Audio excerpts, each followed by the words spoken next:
you know, if you have the heart to help, it will follow, eh, 'di ba? Na okay, we want to help you.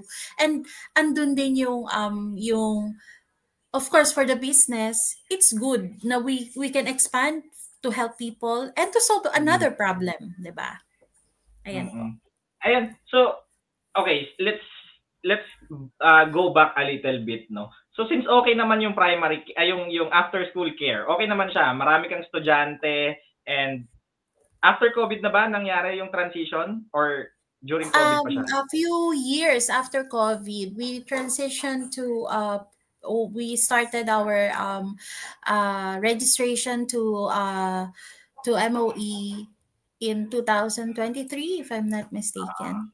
So 23 po. during that, yun nga, let's step up a little bit. Let's step back a little bit. Um, During the time, marami kang estudyante na about after school care and okay naman, sabihin na natin na okay naman yung growth ng business and nung after school care.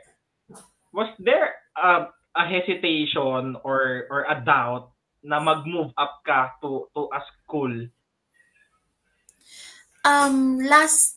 Last time po kasi, I don't really think na mag-expand because nga I have full-time work, and then looking for a trained teacher, suitable teacher for the school or for the center. It's not easy to find kasi yung Mm-mm. relationship ng parent, ay no, sorry, ng student and the teacher, it builds time.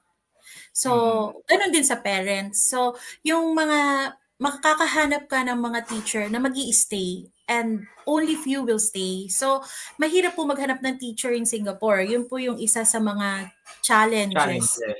Yes, opo. So, at first po talaga, we would like to stay as after school center. But then because of the Mm-mm. demand, we move and step up to become a primary. Kasi yung solution po, at to give the solution do sa problem nila na why marami po kasing parents na nag-ask, why don't you just have primary para pag graduate nila in preschool, they will just don't have to find other place. They will just continue and move up to the Mm-mm. next level with the same community.